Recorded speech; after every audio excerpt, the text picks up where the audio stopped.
আসসালামু আলাইকুম ওরহমতুল্লাহি ওবরাকাতু। আমার নাম হলো আবদুল্লাহ। সবাই আমাকে আবদুল্লাহ ভাই বলে চেনে।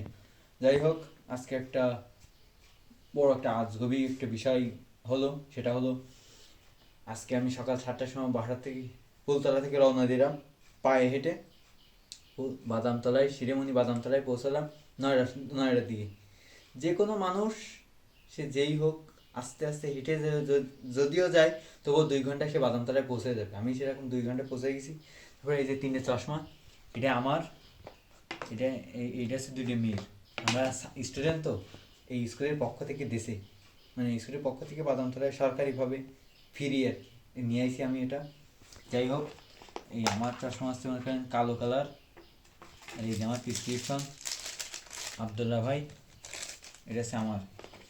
এটা হচ্ছে এক মেয়েরটা, সে খুবই ভালো মেয়ে, নাম হচ্ছে রাবিয়া। এসে তার চশমা, এই যে তার চশমাটা রাবিয়া।